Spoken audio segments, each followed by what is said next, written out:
우리 아프리카의 작은 나라 감비아에는 세 가지 속담이 있다고 합니다. 이 세 가지가 같은 한 뜻을 내포하고 있는데요. 그 속담은 다음과 같습니다.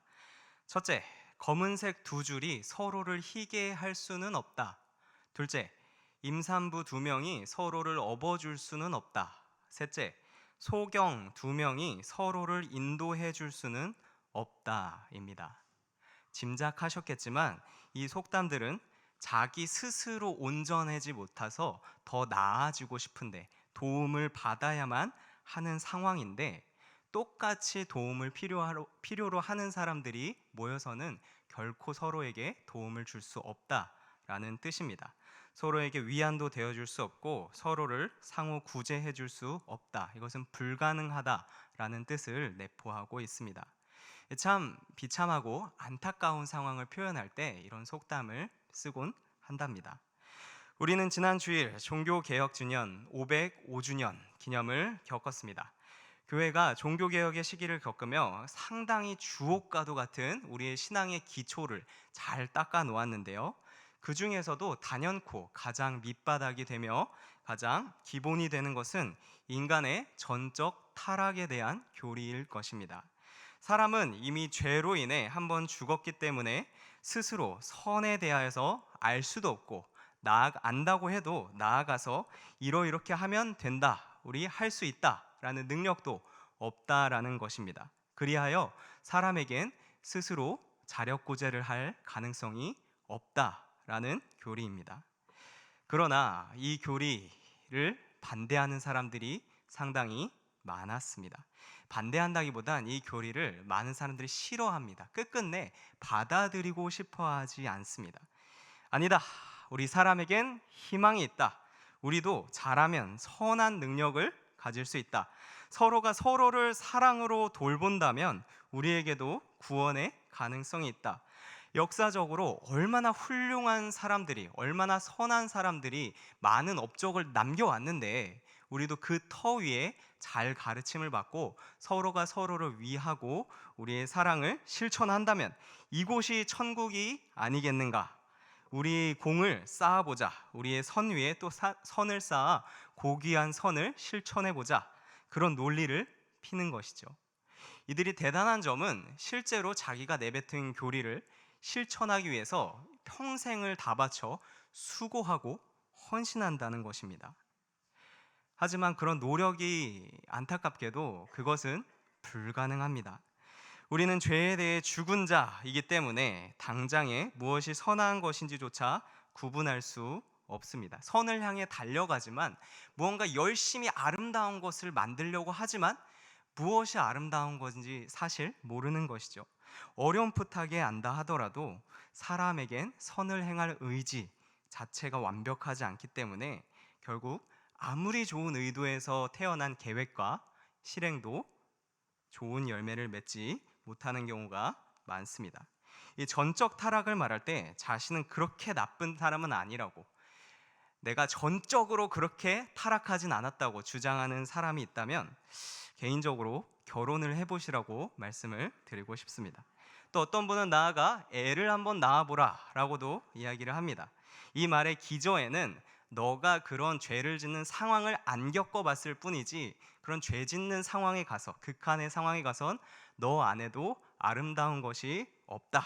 어디 한번 죄를 지을 유혹이 닥쳐왔을 때도 너의 본성이 그것을 거스를 수 있나 보자. 이런 자신감이 깔려 있는 것이죠. 제가 더 이상 설명을 안 해도 다 이해하신 줄로 믿습니다. 그렇다면 모든 사람은 다 타락했는데 그 구원은 누가 받습니까? 그 어려운 구원은, 서로가 서로를 도와줄 수도 없고 구제해 줄 수도 없는데 구원은 누가 받습니까?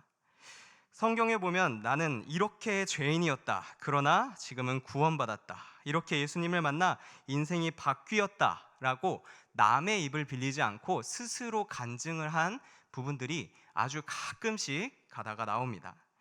오늘 같이 읽은 마태의 본문이 그에 해당합니다. 이 본문의 특징은 이상하리만치 짧습니다. 내가 기록하는 내 인생의 전환점은 이것입니다. 나는 이렇게 예수님을 만났습니다 라는 이야기를 하는데 굉장히 짧습니다. 왜 이 부분이 길어야 하느냐라고 생각을 하냐면, 왜냐하면 나는 이러이러한 측면에서 죄인일 수밖에 없었습니다. 그때 환경이 나를 괴롭히고 사람이 나를 괴롭히고 스스로 나를 못 일으키게 내가 얼마나 괴로웠고, 그러한 변명이 없습니다. 내가 예수님을 만났을 때, 음성을 들었을 때 내 마음속에 어떻게 복받쳐 오르는 감정이 있었고, 내가 그 눈물을 흘리며 회개를 했고, 그런 구구절절한 사항들을, 감정적인 부분들을 다 설명할 법도 한데 그런 모습이 아예 없습니다. 왜냐하면 마태는 성경을 읽는 자들에게 예수님을 따르는 느낌을 설명하고 싶지 않았습니다. 초점이 자기 자신한테 있지 않고 예수님께 있습니다. 예수님께서 사람들을 이렇게 구원하시고 만나신다라는 것을 설명하고 싶기 때문입니다. 나보다 예수님이 누구인지 보여주고 싶은 것이죠. 본격적으로 본문으로 들어가 보도록 하겠습니다. 당시의 마태는 자기 자신을 어떤 사람이라 소개를 합니까? 세관에 앉아서 일을 하는 사람, 세리라고 소개를 합니다. 그 당시에도 참 나쁜 사람, 만나면 나만 손해보는 사람, 진상, 여러 종류의 사람이 있었겠지만, 그 중에서도 세리는 강도, 창녀와 같이 죄인 하면 대표적으로 떠오를 수밖에 없는 대명사였습니다. 보통 사람들에게 세리 하면은 불결한 짐승이나 부정한 짐승처럼 만나면 안 되는 사람으로 취급을 당했습니다. 이게 어느 정도로 공식적으로 인정을 받았느냐? 법정에서는 가난한 사람이건 과부든 어떠한 사회적 약자든 보호를 받습니다. 그들이 참소할 수 있고 그들이 발언을 할 수 있지요. 그러나 세리에게는 이런 것이 없었습니다. 심지어 세리의 증언은 법정에서 증거로 받아들여지지 않았습니다. 요즘으로 치면은 사회적인 거세를 완벽하게 당한 것이지요. 유대인들은 왜 이런 세리를 미워했습니까? 자기 민족들에게 돈을 걷어서 침략자들에게 바친다, 저 사람은 매국노다, 뭐 여러 가지 이유가 있겠지만 결정적으로 세리는 양심을 팔아서 돈을 버는 직업이었기 때문입니다. 당시 마태는 가버나움에 있었다고 합니다. 가버나움이 어떤 도시였느냐? 여기는 교통의 요지였습니다. 많은 교역 물자가 오고 가고 사람들이 오고 가야만 했던 그런 요지였습니다. 그곳에 세리로 자리를 잡으면서 이렇게 무역의 관세, 통행세, 마을이나 시장에 들어가는 입장세, 동물이나 마차에 대한 차량세를 징수하면서 아마 섭섭지 않게 많은 큰 돈을 관리했을 것이다 라고 사람들은 추측을 하곤 합니다. 문제는 이 세금을 당시에는 규격화시켜서 널리 알려주지 않았다라는 것입니다. 그래서 저마다 다른 사람들이 저마다 다른 물건들을 갖고 찾아오면 그때그때마다 세리가 덤태기를 씌워서 바가지를 씌우는 것이 가능했습니다.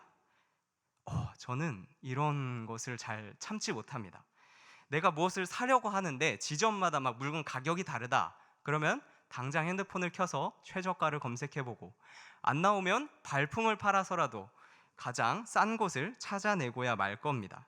어디 물건을 사러 갔는데 얼마까지 알아보고 오셨어요? 라는 말을 들으신다면 무슨 생각이 드십니까? 표현이 죄송합니다. 이 사람이 나를 지금 호구로 보는 건가?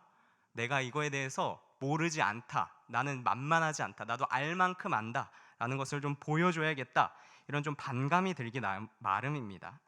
하물며 두세 명 뭉친 어린아이들에게 과자를 사 먹으라고 10,000원을 줍니다. 그랬더니 아이들이 뭐 마트에 가서 어디 시장에 가서 딸랑 과자 한 봉지를 사왔다고 쳐봅시다. 왜 아이들이 2명, 3명이나 있는데 하나만 사서 나눠 먹지? 이렇게 궁금증이 들어서 물어봅니다. 그랬더니 아이들은 이게 하나에 10,000원이에요 라고 대답을 합니다. 이런 기분이 어떠십니까? 저거 내가 분명히 마트에서 3,000원에 파는 거 다 아는데 애들이 가서 모른다고 그냥 바가지 씌워가지고 저런 못된 사람들 내가 가서 뭐라고 해줘야겠다, 그런 반감이 드는 것이죠. 이때 이 역할을 세리가 했다고 보시면 되겠습니다. 이때 당시에는 세금의 정확한 종류와 가격은 관계자 혹은 세리들만 알고 있었습니다. 일반 사람들은 진짜 가격을 모르니까 세금을 내기 위해서는 세리가 부르는 대로 내야만 했습니다. 그러면 세리는 사람을 봐가면서 가격이나 그 사람의 부 정도를 봐가면서 자기가 걷고 싶은 사람들에게 세금 내야죠 하는 공적인 명분으로 자기가 원하는 만큼 돈을 갈취합니다. 그리고 일부는 자기가 가집니다. 그러므로 이런 구조 속에 있다 보면 세리는 자연스럽게 자신의 양심을 팔아서 자신의 양심을 판 만큼, 속이는 만큼 그만큼의 돈을 가져가게 되어 있습니다. 그러니 유대인의 입장에서 볼 때 왜 강도와 세리가 동급으로 취급되었는지 이해할 만합니다. 아니, 강도는 사람이 많이 없는 곳에, 은밀한 곳에서 활동하기라도 하지, 이 세리는 대낮에 성문을 지키고 세금을 내라, 수수료를 붙여서 활동할 수 있는, 어쩜 저렇게 뻔뻔할 수 있는지 날강도에 가까웠습니다. 그러니 왜 이때 당시 세리가 그렇게 죄인 취급을 당했고 왜 그렇게 사람들이 세리를 싫어했는지도 이해가 가게 됩니다. 마태 본인은 본인의 이야기를 소개하면서 이거는 굳이 안 써도 될 것 같은데 하면서 뺀 이야기가 있지만, 마가복음과 누가복음, 마태가 아닌 다른 사람은 이 마태의 그 당시의 일들을 기록하면서 마태에게 다른 이름이 있었다라고 또 기록을 합니다. 그 이름은 레위입니다. 레위, 익숙한 이름이죠. 구약에서 레위 지파 하면은 하나님께서 너는 내 소유다 라고 지정한 그런 사람들이었습니다. 부르신 거룩한 역할을 수행하는 사람들이죠. 성전의 기물도 관리하고 제사를 돕고, 당신 레위인이나 제사장이나 거의 같은 말로 불리면서 하나님의 거룩한 일들을 수행해야만 했습니다. 하나님과 동행하며 이스라엘 전체의 거룩을 돕는 사람들이, 그 대표인 사람들이 레위 사람이었죠. 남들 눈에는 저 레위라는 사람이 어떻게 저렇게 세리를 하고 있지? 어떻게 저렇게 의로운 이름을 가진 사람이 어쩜 저렇게 악한 독한 일을 하고 있을까 하면서 이렇게 인상이 강하게 남았던 것 같습니다. 우리 그날도 레위는, 우리 마태는 세관에 앉아서 일을 보고 있었습니다. 누구에게 돈을 받았나, 또 누구에게 받을까, 또 얼마나 내 양심을 팔아서 이윤을 남겨야 되나 계산하던 차에 갑자기 지나가시던 예수님이 마태를 봅니다. 그리고 마태에게 말씀하십니다. 나를 따르라. 그리고 그 길로 마태는 예수님의 제자가 됩니다. 마태는 자기 인생 속에 가장 죄인스러운 모습으로 있을 때 예수님이 찾아오셨다라고 고백을 하는 겁니다. 그리고 그 모습을 보고 예수님이 자기를 부르셨습니다. 내가 뭐라 변명할 수도 없을 만큼 하나님과 멀어졌을 때, 내가 뭐라 말하기도 전 사람들이 나에게 지탄의 돌멩이를 던질 때 예수님이 자기를 찾아왔습니다. 그리고 나를 따르라고 말씀을 하시죠. 나를 찾아온 사랑이, 나를 사랑하는 사랑이 이날부터 마태의 인생을 완전히 바꿔놓게 됩니다. 사람은 누구나 이렇게 마태처럼 주님을 만나고 구원을 받습니다. 하나님을 알아서 찾아가서 하나님을 설득하고, 주님, 저는 이런 공로가 있습니다. 마땅히 천국에 들어갈 만하고 이러한 의를 지켰습니다. 구원이 필요합니다. 주세요. 설득할 수 있는 사람은 아무도 없습니다. 우리가 연약할 때, 우리가 죄인 되었을 때, 심지어 우리가 하나님과 원수 되었을 때 하나님께서 우리를 먼저 찾아오시고 우리의 사랑을 부어주시죠. 내가 죄 가운데 넘어져 있다면 이것을 내가 얼마나 지금껏 수십 년간 서슴없이 해왔는데, 이 정도는 그냥 이제 눈 감고도 할 수 있을 정도로 익숙해졌는데, 죄가 내가 죄고 내가 그 죄를 분리하는 것이 상상할 수 없을 만큼 익숙해졌는데, 아무것도 나를 막을 수 없었고 내가 여태껏 끊으려고 도전해봤지만 숱하게 실패할 수밖에 없었는데, 난 여기서 벗어날 수 없다는 절망적인 생각이 든다면 좌절하시기 마시기 바랍니다. 이때는 예수님을 만나야 합니다. 예수님께서 나를 따르라 라고 하는 그 한마디가 나를 향한 내 사랑, 나를 향한 남들의 사랑, 어떠한 제도적 절차, 그 노력보다도 힘있게 우리의 삶을 변화시킬 것입니다. 하나님이 어떤 분인지 맛본 사람은 다시 죄의 구렁텅이로 넘어가기를 거부합니다. 이전에는 몰랐던 죄에 대한 역한 거부감이 생기기 때문입니다. 그리고 이전에는 몰랐던 신령한 것들을 사모하는데 즐거움이 생깁니다. 이 진정한 사랑을 경험했기 때문입니다. 이제는 나를 사랑하사 나를 부르신 그리스도를 위해 살고 그리스도를 위해 죽기로 결심을 합니다. 우리 존재를 걸 바른 대상을 찾았기 때문입니다. 이렇게 마태는 사랑을 받고 사람들에게 잔치를 엽니다. 이 마태가 잔치를 열 때 예수님을 초대했을 때에 마태와 정반대, 바로 그 대척점에 있는 사람들이 등장을 합니다. 그것은 바로 바리새인들이었습니다. 마태와 바리새인들이 왜 반대되는 사람이냐? 마태가 주님의 사랑을 받은 자였다면 바리새인들은 내가 주님을 사랑하는 자입니다 라고 자랑하는 자였기 때문입니다. 마태가 죄인들과 예수님과 함께 잔치를 열 때 바리새인들은 어찌 예수님이 죄인들과 함께 하느냐고 불만을 토로하는 사람이었기 때문입니다. 반대되는 사람이었죠. 예수님은 바리새인들에게 의인을 부르러 온 것이 아니요 죄인을 부르러 왔다고 말씀하십니다. 언뜻 보면 예수님이 의인인 바리새인, 나는 너희들을 부르러 온 게 아니다, 너희는 나름대로 의인이다 라고 말하는 것 같지만 사실 예수님께서 바리새인들의 의에 대해서 평가한 적이 있습니다. 마태복음 5장 20절 말씀입니다. 내가 너희에게 이르노니 너희 의가 서기관과 바리새인보다 더 낫지 못하면 결코 천국에 들어가지 못하리라. 바리새인 정도의 의로는 결코 천국에 못 가니 너희들도 그보다 낫지 못하면 구원을 받을 수 없다라는 말씀이죠. 당시 바리새인들은 자신이 있었습니다. 자신의 의에 대해서 자신이 있었고, 자신이 하나님의 율법을 잘 지킨다는 것에 대해서 자신이 있었고, 자신이 하나님의 제사에 빠짐없이 끊임없이 참석한다는 것에 대해서 자신이 있었습니다. 내가 이렇게 열심히 하나님을 찾으니 나는 공로가 있다, 내가 이렇게 열심히 하나님을 찾으니 나는 구원받아 마땅하다라는 자부심이 있는 사람들이었죠. 그러나 예수님께서는 그 노력이 무색하게도 그렇게 해서는 하나님의 의를 만족시키지 못한다라고 이야기를 하고 계십니다. 그렇게 열심히 제사를 드렸건만 정작 이들에게 필요한 것은 제사가 아니었습니다. 그랬더니 회칠한 무덤이라는 비판만 돌아왔습니다. 이들에게 필요했던 것은 긍휼이었다고 합니다. 우리 13절에서 인용된 말씀이 호세아서 6장 6절 말씀이 되겠습니다. 우리 같이 한번 읽어보도록 하겠습니다. 나는 인애를 원하고 제사를 원하지 아니하며 번제보다 하나님을 아는 것을 원하노라. 아멘.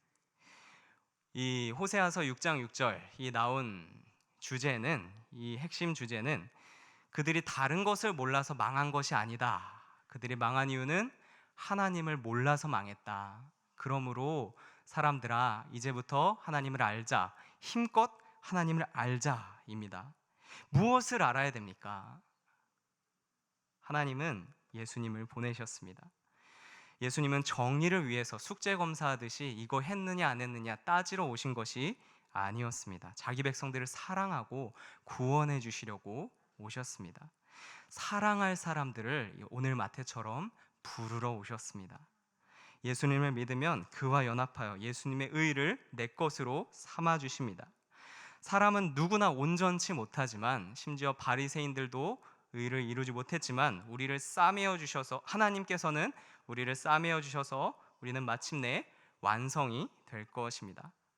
이 완성된 성공한 사랑, 실패한 사랑의 차이점이 무엇이라고 생각하십니까? 적어도 신학교에서는, 신학을 배우는 곳에서는 사랑은 의지다라고 배웁니다. 불쑥불쑥 거칠게 펼쳐져 있는 현실과 요동치는 내 생각과 내 감정을 사랑 앞에서 얼마나 의지적으로 굴복하고 바르게 펴나가는지가 사랑의 완성도를 결정한다라는 데 의의가 있습니다. 현실적인 조건에 따라 휘둘리거나 감정만 있으면 그거는 사랑이라기보다 기호, 그냥 좋아하는 것에 그치고 말 것입니다. 그런 면에서 사람의 사랑은 이런 바리새인들의 사랑, 내가 하나님을 사랑합니다라고 나가는 것은 반드시 실패하곤 합니다. 말로는 사랑, 마음이 사랑을 외치지만 결국 내가 하나님을 알 수도 없고, 하나님을 안다 해도 하나님이 나를 먼저 찾아주시지 않으면 나의 사랑은 왜곡된 채로 점철되기 때문입니다. 성경이 우리의 마음에 대해서, 죄악된 마음에 대해서 묘사하는 부분이 많은데 그 중에 한 곳은 다음과 같습니다. 너의 마음이 종이와 같아서 불을 옆에다 갖다 대면 그 마음이 금방이라도 불탈 것 같구나. 죄를 지은 환경에 너의 마음을 갖다 놓으면 너의 마음은 마치 준비되었던 것처럼 그렇게 죄로 불타오를 것 같구나 라고 말하는 것입니다. 사람의 의지와 사랑은 이렇게 연약한 것이지요. 하지만 하나님의 사랑은 실패하지 않고 성공하십니다. 하나님은 이걸 해내십니다. 그저 바라보면서 잘하고 있다, 좋다, 그렇게 말에 그치지 않으시고 예수님을 보내십니다. 자기의 전부를 보내셨던 것입니다. 우리가 아직 하나님을 알지도 못한 때에 선한 목자가 되어서 자기 양을 불러 모으십니다. 우리도 이 목자를 만나기만 하면 이전의 수렁에서 빠져나올 수 있습니다. 내가 빠져나오는 것이 아니라 하나님께서 주신 능력으로 할 수 있습니다. 결국 이 사랑이 나를 구하고 나를 완성시키는 것입니다. 주께 부름을 받아서 이 자리에 나와 있는 성도분들은 참으로 복됩니다. 왜냐하면 성도님들을 향한 하나님의 찾아오는 사랑이 성도님들을 완성시킬 것이기 때문입니다. 신앙생활을 하시면서 이 고백을 끝까지 놓지 않으시기를 바랍니다. 하나님이 나를 사랑한다. 하나님이 나를 부르셨다. 그 사랑이 나를 완성시킬 것이다. 바리새인과 같이 다른 영혼이 하나님께로 오는 것을 막지 않고 하나님의 사랑을 받은 자로 세상에 그대로 하나님 사랑을 비추는 성도님들이 되기를 축복합니다. 기도하도록 하겠습니다.